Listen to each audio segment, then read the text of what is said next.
good morning, all of you, and good morning, sir. And as to start this our reporting, let's hear Luke or Lambayo.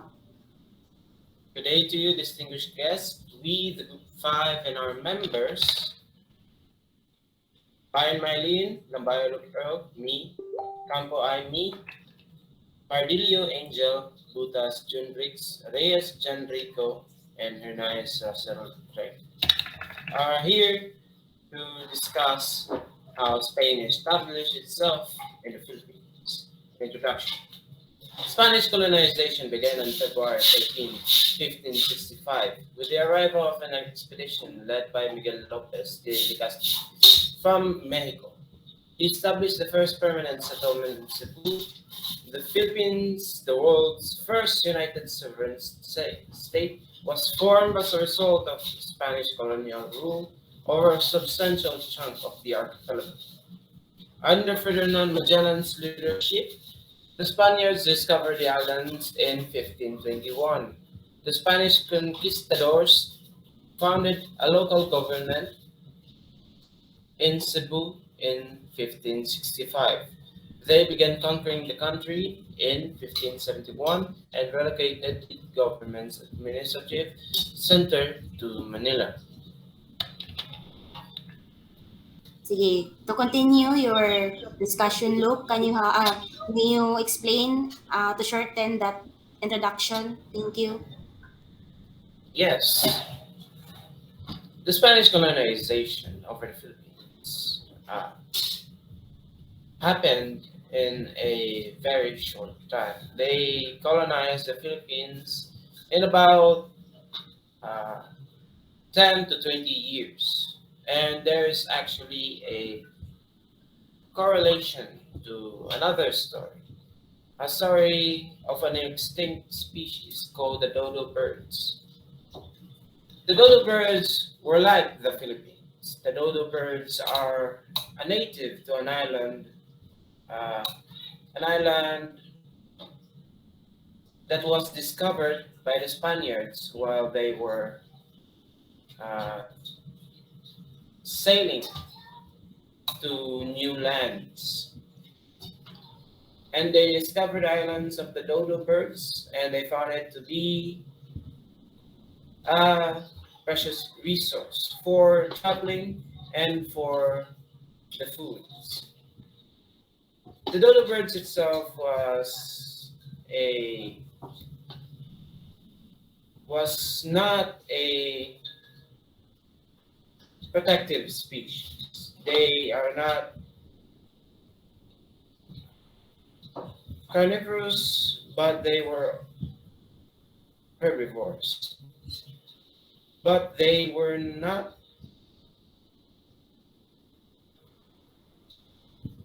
uh,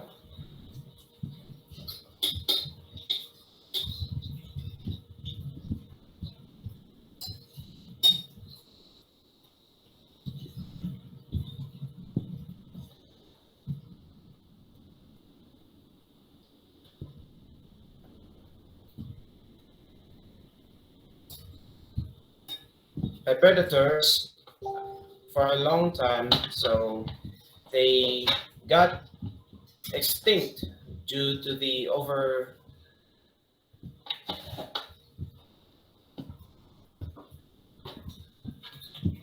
overkilling of the entire species. And that's where the comparisons end. The dodo birds died as a species, but we Filipinos lived until today. And our next uh, topic is the summary of Spanish colonization in the Philippines by Miley. Okay. Okay. To continue our topic, here's our summary of Spanish colonization in the Philippines. The Spaniards ruled the Philippines for 300 years under these conditions, continually harassed by Chinese pirates, by the Moros or Mohammedans from Mindanao and Sulu, by the Dutch and the English who wanted to take possession of the islands, and finally by the frequent revolts on the part of the natives. When European European traders in search for a new route to the Spice Islands, stumbled into the Philippine archipelago in 1521. They found the people living in the comparatively high state of civilization. The natives dwelt on houses made of bamboo and palm leaves, and they properly attired at all times. They cultivated rice, which was their staple food, fish, the extensive waters around them, and brewed many kinds of drinks, which they were very fond of. The woman's position in society was high, or tribal laws and customs recognized her equality with the men in many respects. The people practiced monogamy in general. So, diri, gimin sa monogamy, it means sa kanang, they kanang 'di ba sa una is kanang ako lang Bisaya ang pag-explain ako para mas masabot pa ninyo. Ang it means ani monogamy is kanang ilahang gi-practice ilang self nga kanang dili na gani mainly ang ilahang kanang pangasawon inana ba 'di ba kay sa una wala man gyud limit ang pagpangasawa, walay law pa ana nga nabuhat sa una. So during the Spanish colonization in the Philippines, they created this law para mas kuan pa nga to ang kanang like general nga ma-adapt pa nato like karon na-adapt nato karon hantud karon nga future na to nga generation nga mas ma-adapt pa jud na nga kuan na nga dili kay daghan ang asawahon kundi isa lang dapat kay mao na siya naa sa law nga gitawag na tog monogamy.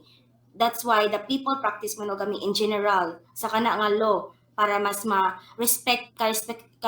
respetado pa jud ang mga babae karon karon nga panahona og sa una kay di ba sa una kay bawa man ta nga ang babae kay luoy kaayo murag sila mo'y pinakakuan sa una murag wala pa ingon nga na sila'y rights ba nga mao na siya mao ni kana karon kay ang mga girl na nay rights nga mokuan mo na ingon nga the girl is always the rights. Di ba? Mao na itong mga kasabihan karon. So, to continue, codes of law govern their conduct.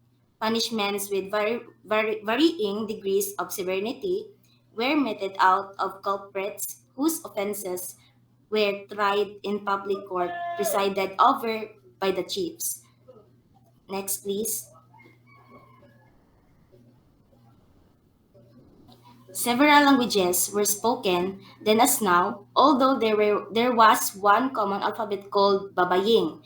So this called Babaying is kanang mura ni sila katong mga alphabetical gani nga kanang murag kay bantay mamuan ng mga Arabic karon nga mga suwat, mga any culture nga kanang di na to masabtan nga sinuwatan nila nga alphabetical, mo na yung mga gitawag na to nga babaying, mo na ang ilahang kuan sa una kanang gamit pa ba nga kanang ilang gigamit nga alphabetical kay mao pa na ilang murag na study or like kanang murag na come up ana nga panahona murag like not come up but kanang nastudihan nila nga mao nay muras mas sayon pa sa ilaha nga i-study nila ba nga ina nga alphabetical about naata ko ihatag nga example but kanang shorten naman kaya itong oras pero ang kani nga babayeng is i-search na lang sa kuan kanang Google na naman ay makita nga babayeng example sa alphabetical mura na siya katong mga Arabic nga sinuwatan ba na nga letter so continue which resembled the ancient alphabet of India.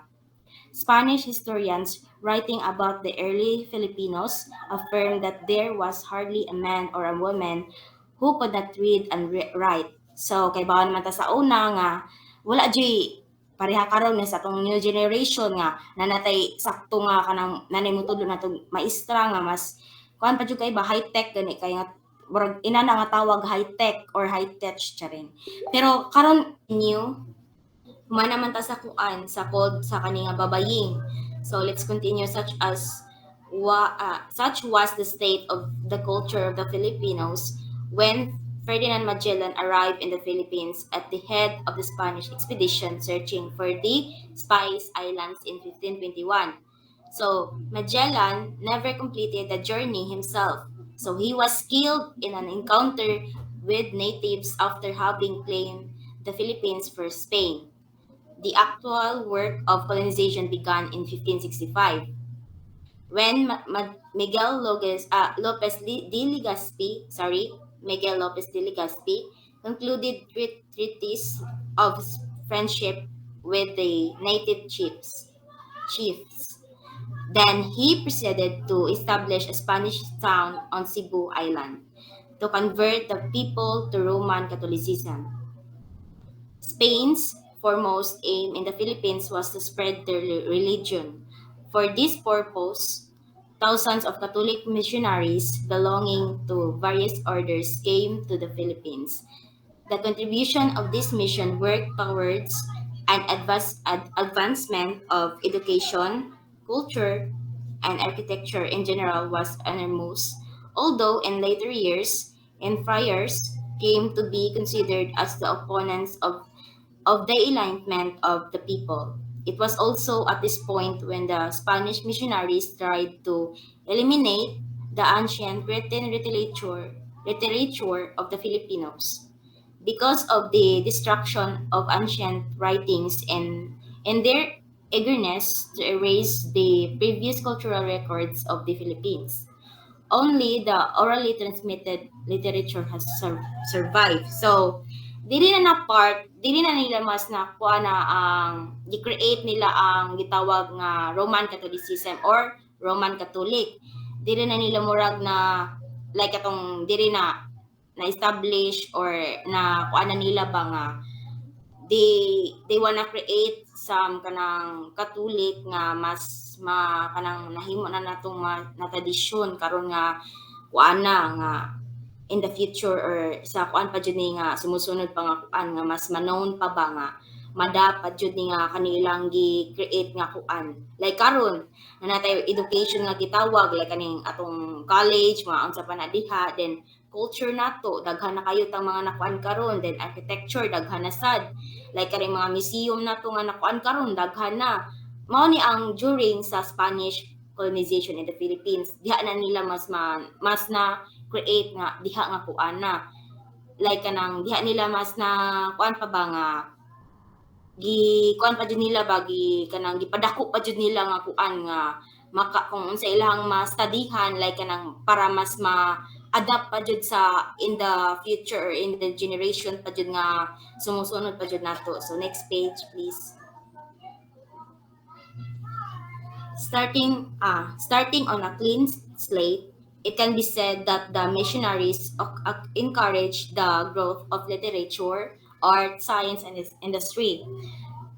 The religious orders established schools and colleges. So kato kung giin ganiha nga mas ila pang pangibabaw nga ila pa yung kuan ba nga mas daghan patang ma-come up nga parehaan ni ilang gi-create sa una nga ila pa yung mas gipadako pa jud nila ang literature, art, science and industry sa ato ang sa atong pag-eskwela like karon sa atong colleges na naman jud taan ang mga kuan ang kaning like science and arts or nanatay mga ina na nga na-create karon or like na study so founded in libraries or museums and set up printing presses. They also built hospitals, asylums, and orphanages to take care of sick and needy, including the unwanted babies sired by friars. To clarify, ang friars mo na siya ang katong mga murag katong like pari or like kanang murag kuan kanang take care sa kanang orphanage nga kanang head mura ginana mangguro na kanang dako-dako sa kuan nga mo take care ana nga kuan na kanang mga gipang orphan nga babies or like kanang wala na yung mga parents ba. So to continue, but Spain's biggest legacy to the Philippines in Roman Catholicism, which the people embarrassed readily from the beginning, the missionary zeal to make the country an outpost of the Catholicism, in spite of the fact that even with inspiring expectation, the Philippines was a financial liability as a colony. Whether this is true or not, historians seem to be agreed that the cross, rather than the sword, conquered the Filipinos. The colorful rituals and numerous holidays of the Catholic Church gave rise to many folk traditions. The fiesta or religious festival, for example, like quickly became for example like kani ato ang tradition karon nga kuan katong Santa Teresa de Avila, di ba? Nagkuan naman ta nga kanang murag na-adapt na gani nato, murag tradisyon na jud nato ba nga kanang during ana nga kuan na kung di ba mas kita nga kuan is kanang kay bawo naman jud ta nga kana siya ay kuan na siya kanang di na ta time nga mag-celebrate ana nga kuan kay kuan na murag birthday or kanang time ni Santa Teresa nga mo na ihang kuanan ba murag na known siya di nga kuan na. So murag diha na to kuan gani nga diha na to ma-create nga kanatong pag-celebrate o kanang like atong gibuhat pag last kuan mo na siya example sa kana nga tradisyon nato nga atong gi-adapt karon. Like atong kanang pagtapok, pag-parade nga atong gi-celebrate ang pagkuan ni Santa Teresa de Avila, mao to siya example. To quickly became the chief occasion for the folk to gather and perform songs and dances. So, mao to siya. Ang kani nga kuan is kanang so sa example katong mga like atong mga tradisyon is kanang part sa nang kanang sinulog kay na diha naman sa kanang sayaw daghan tang mga events ana occasions daghan tang mga mabuhat ana kay murag tradisyon na siya nga kanang every sa January or inana nga kuan is kanang naadyoy sinulog nga kuan kanang atong paabuton atong i-celebrate ang kuan ni Senior Santo Niño di ba di na nato na kuan nga murag part na siya sa tradisyon nga kada every kuan na dyan sinulog inana. So, mo na siya ibot pasabot diri nga dapita. So, to continue, each town was assigned a patron saint on whose birthday the festival was held. The folk have come to associate the occasion with gay colors, brass bands, and general merrymaking. It was during this feast too that the peasant indulged in such pastimes in drinking palm wine and cockfighting. To continue again, with the rising influence of the Catholic Church in the Philippines, there, be- there began a contention of power between the religious and civil authorities, which proved harmful to the Filipinos. Each camp accused the other of oppressing the people. In the conflict, the progress of the nation was retarded because the Spaniards spent much time and energy in quarreling among themselves instead of governing. So kato naman akong i-explain mo naman to siya nga every sa atong tradition karon nga na-adapt nato sa sauna o karon we must celebrate it, we must kanang have a fiesta or religious fiesta. Mga to siya akong gipang mention diri na part. So next page please.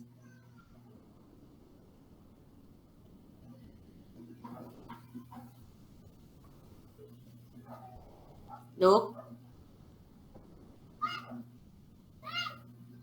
Okay. One chief source of abuse, the system was not abolished until the end of 18th century. By this system, pieces of territory with their inhabitants and resources were granted by the Spanish king to the colonizer as a reward for services to the crown. The encomenders ruled like the feudal lords of medieval Europe and exploited their territories to the limit. They abused, overtasked, cheated, and practically enslaved the Filipinos. Sorry. The few priests who tried to defend the people were helpless, and the elaborate laws framed to protect the subject were openly flouted. Even after the Encomienda system was abolished, corrupt Spanish officials continued to exploit the people who still had to render forced labor and pay heavy tribute. The feudal economy remained, with land concentrated in the hands of the few individuals and church itself. Attempts at reform by sympathetic Spanish officials were quickly put down by influential personages who had their own interests to protect. With the growth of the country's population, poverty was widespread among the masses. Mendicancy, known before the coming of the Spaniards, was common. The beggar by the church gate or the frequent street corner, and the blind mendicant begging, begging from house to house became familiar sights. The Spaniards ruled the Philippines for 300 years under this condition, continually harassed by Chinese pirates, by the Moros or Mohammedans from Mindanao or Sulu, by the Dutch and the English who wanted to take possession of the islands, and finally by the frequent revolts on the part of the natives.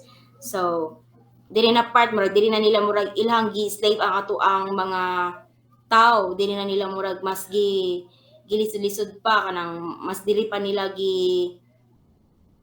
like kanang diri na nila gi-try og kanang diri na nila gi-try og kanang tawag ana night term, diri nila gitawag diri nila gi sorry diri nila gi or like kanang gi-colonize na ba ang ato ang Philippines, diri na nila gi-start sa over 300 years sa ato ang kuan kanang pagdagan sa ato ang ekonomiya, murag diri na nila gi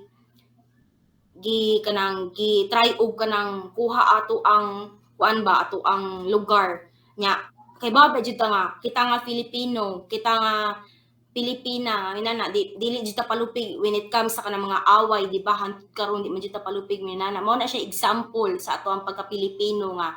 And every fight and every unsa pa na diha kakuan di gyud ta mo give up kita nga mga Pilipino. Mangita jud tag paagi nga bisan kinsa pa nang mokuha sa tuang kuan lugar, mangita jud tag paagi nga dili jud na siya makuha nga dapat atua ra jud na dapat. Mao na siya gimin diri na part. So okay, next page.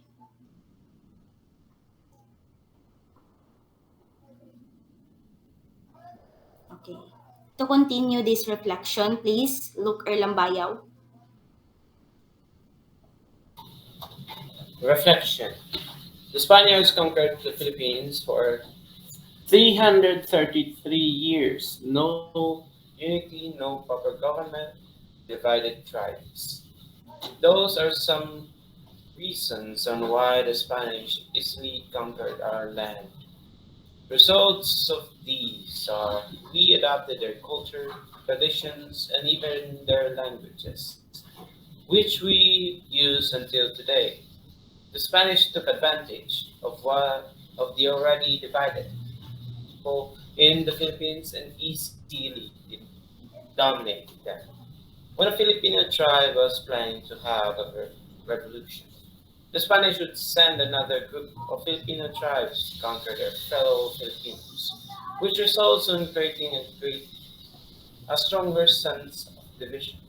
If the Spaniards did not colonize our country, we can't have our religion today, the Christianity.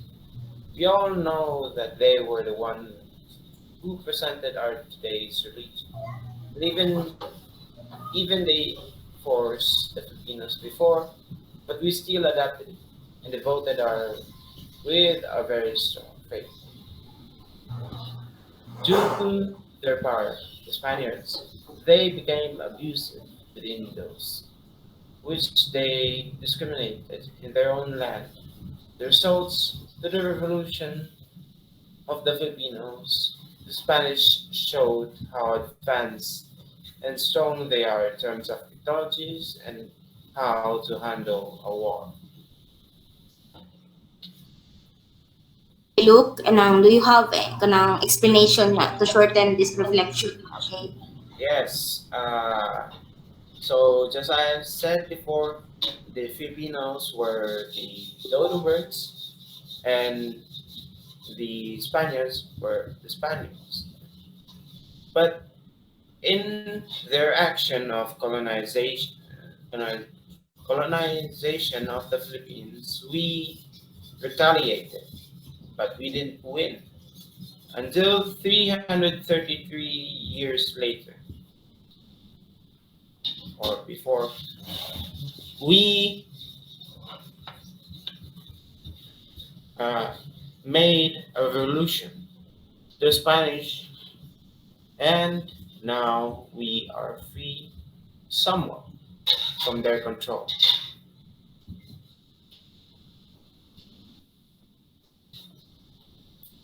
Yeah. Mara, So, katong ako mga na-assignan nga ma-explain ani gamay na part. So, can you explain now? Kana lang Bisaya, okay ra Bisaya, okay ra kuan. Kasi mo first, okay explain lang. Kana lang inyong ma-explain ba ye. Sige, let's have butas. So, Spanish conquest eventually brought fundamental changes in the lives of the native population. The Spaniards introduced new customs and a new religion. They brought over new practices and institutions from their earlier colonial experiences in Latin America. So Spain had three objectives in its policy toward the Philippines, its only colony in Asia. First is to acquire a share in the spice trade. Second is to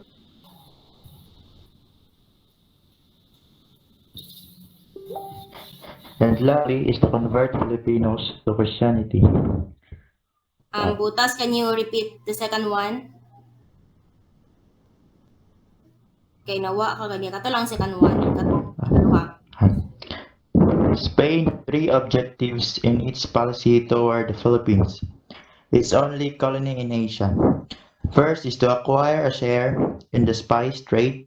Second is to develop contacts with China and Japan in order to further Christian missionary efforts there. And lastly, to convert Filipinos to Christianity. Thank you, Butas. Okay, bye. Angel Pardillo, ikaw next. In Spaniards conquered the Philippines for 330 years, dira na nagsugod nga kanang wala na tay unity gani kanang dili na magkasinabot kay tungod pero ang Spaniards daghan pud natabang nato kay tungod sa atong mga traditions like kanang fiesta kasi atong Roman Catholicism then diha na nanguha na sila og sa atong land mo na dili na kay ta makuha sa makuhaan og yuta may ana nga sa atong lugar. Okay, thank you, bye. Okay, next, Aimee Campo. Sulti naman nila ba so katong na kung sa how did Spain establish? Okay, bye. Sige, go. So how did Spain establish itself in the Philippines or paano itinatag ng Espanya ang sarili sa Pilipinas? Nagsimula ang kolonyalismong Espanyol sa pagdating ng ekspedisyon ni Miguel Lopez de Legazpi noong ika-13 ng Pebrero 1565 mula sa Mexico. Itinatag niya ang unang permanenteng paninirahan sa Cebu. Karamihan sa kapuluan ay nasa ilalim ng pamumuno ng mga Espanyol na lumikha ng unang pinag-isang ekstrukturang pampulitika na kilala bilang Pilipinas. Okay, thank you, bye. Thank you ninyo. And for to end this report or presentation, thank you and have a good day. Rico. Okay. Ni-join si Rico. Sige, Rico. Kanang your explanation about sa atong presentation. Nakay ka, pwede ra Bisaya, pwede ra Tagalog, any kind nga, basta ma-explain na nimo gamay.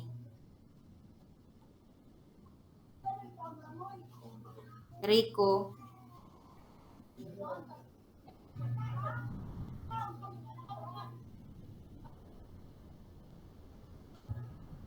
Okay, to shorten nga, kinahanglan gyud nato Putol-putol ang tingog. Rico kanang pwede nga kanang ma-explain ka gamay sa imong nasabtan or kato kung gihatagan og task nga before we mo ani nga kuan end sa atong kuan dapat na kay ka-explain nga unsa imong mga murag nasabtan nga dapat pang i-clarify na or like unsa imong ikakuan i-share.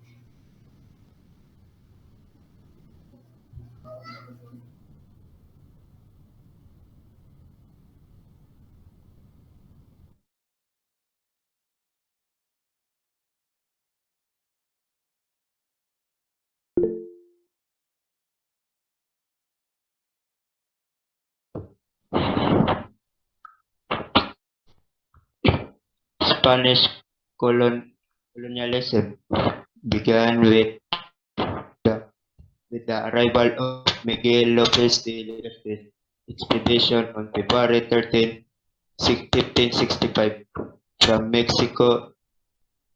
He established the first permanent settlement in Cebu.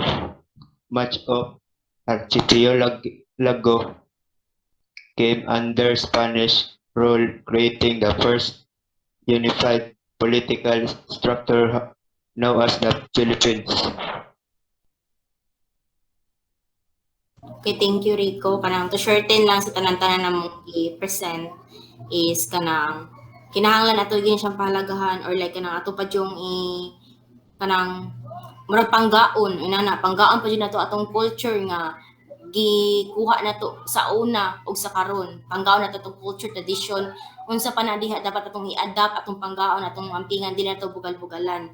Dapat ato pa jud siyang kuan pa gani studyhan like kanang kuan ato pa jud siyang kanang tun-an pa jud ba para mas makuan nato kung unsa pa gyud kanang mas kanang nindot pa yung kuan ana gani nga mas makatabang pa sa in the near for the future or generations nga sumusunod nga mas makinabangan pa sa ilaha ba. Sige, mao na siya. Thank you and have a good day to listen our kuan presentation. Thank you for listening. Thank you. Okay, look. And na ta.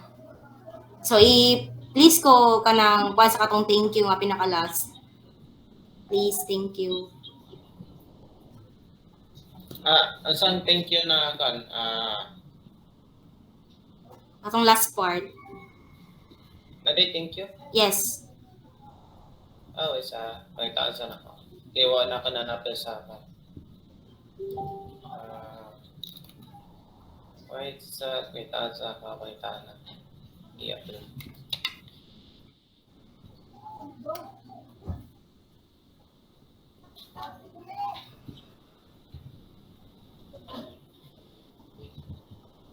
Edit ang ni-out sa kan sa video. Nara.